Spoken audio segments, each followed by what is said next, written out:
You're listening to Big World Network.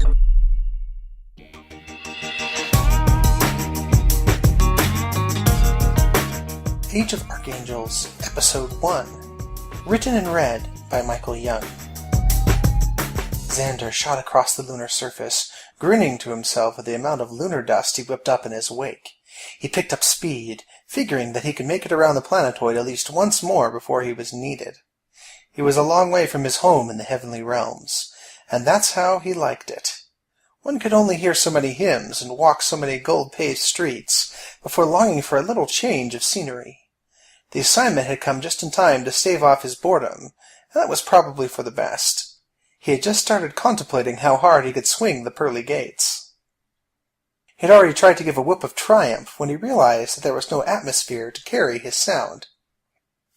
Xandir halted mid-flight as another figure appeared in front of him with remarkable speed, an imposing specimen of an angel with sharp features and hair to match the void of space around them. "Xandir," said Azazel. "You're late. I'll be starting the meeting without you." Rolling his eyes, Xandir changed his trajectory, heading towards the lunar base where he was actually scheduled to be. "You obviously aren't familiar with how fast I can fly. I'm quite the talk of the clouds, 1 through 9. Azazel easily kept pace, his face remaining unamused. "You are certainly cavalier with the schedule on your first remote assignment. You would be wise to maintain a certain amount of decorum, at least until after you've finished meeting with the Archangel." Xandir shrugged. "He's a peer, right?" "No," replied Azazel. "He is still your superior, no matter what your own title. You will treat him with the proper deference and respect at all times." They remained silent for the remainder of their flight to the lunar base, a sprawling, transparent complex that shimmered in the borrowed light of the sun. A large group of angels had already landed on the roof, leaving 2 spaces in the circle for him and Azazel. As soon as they had taken their places, a brilliant column of light descended into the center of the circle, leaving a gleaming angelic warrior in its wake. He stood a full head taller than anyone else in the circle, and wore such gleaming armor that it rivaled the pearliness of the gates to heaven. Xandir had seen the Archangel Michael a few times before, but only from a distance. Suddenly, keeping his mouth shut and staying in line didn't seem like it was going to be such a difficult task, after all. The Archangel raised his hands, his face glowing with beatific light. "Welcome, my brothers. We stand here in the light of an infant planet, home of an infant race. Humankind has only just been thriving for a short time, though we anticipate that they will continue to do so for many revolutions of their planet." The Archangel lowered his arms, indicating the assembled angels. "I task you now with a sacred duty. You are to become watchers, observers of humankind.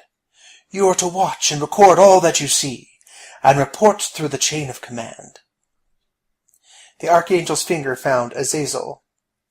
"Your link to the heavenly realms will be Lord Azazel. He is henceforth designated as the Head Watcher. You are to take all commands from him, as though from my own mouth. Is that understood?" Xandir nodded mutely. The trip had already taken a turn for the worse. He had experienced Azazel's temperament firsthand, but up to this point, the surly angel had had no actual authority over him. The Archangel moved towards Azazel and placed a thin crown of crimson and gold around his head. The new head watcher bowed his head and then turned. Xandir cringed at the new look in Azazel's eyes, that spoke of all the creative punishments he could think up, now given the chance. "You will be assigned to a specific region of the planet," Michael continued. "You are not to leave your region, and, most importantly, in no case are you to interact with humans, or influence their affairs in any way." The Archangel lifted his hands, and a stack of stone discs appeared.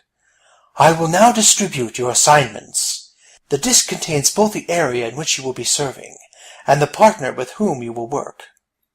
These assignments are not negotiable, but I do not anticipate there being any complaints." Xandir tensed as Michael turned towards him first, and extended the topmost disc. Xandir accepted it, and it glowed slightly where his fingers touched it. The plain stone surface of the disk changed instantly, revealing a map of the Earth's surface, and a small area set off by a crimson border. As he stared at the map, the image zoomed in closer to the outlined area, and a name appeared in the same crimson lines. Absalom, he read. He hadn't spoken loudly, but from across the circle, an angel with a waterfall of intensely red hair looked up at the mention of his name. The angel met Xandir's gaze and nodded. Xandir relaxed as he compared the stare to Azazel's and found it 100 times more sympathetic. Perhaps this job wouldn't be so bad after all. Once all of the discs had been distributed, Michael turned and surveyed them all a final time. I must impress upon you all the sacred nature of this calling. You are all selected for your great potential, and I do not wish for us to be proven wrong. Should you choose to neglect the rules of this mandate, the consequences would be dire indeed. I have discussed these consequences at length with your leader, and he will gladly relay them to you if you so desire. Azazel grunted. I do not foresee that I will need to dwell on that subject.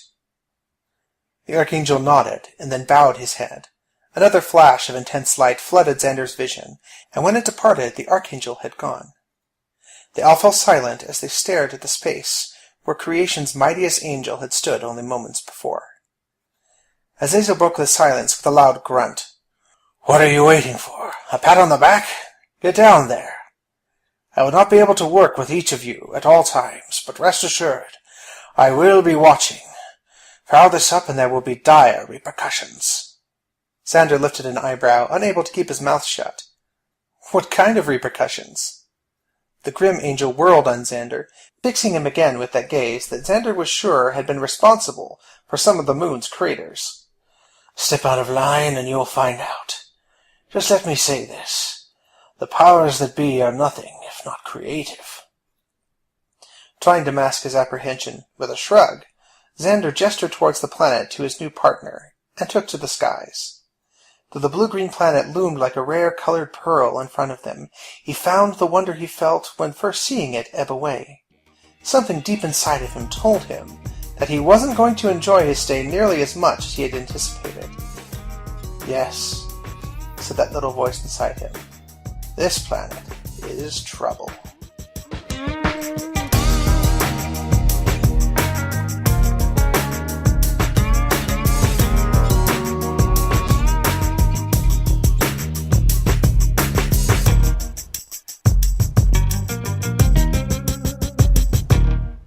Visit BigWorldNetwork.com for more e-series samples, or sign up for a $3 a month subscription for full access to all written and audio e-series content, accessible from the website, mobile, or e-reader devices. Thanks for listening.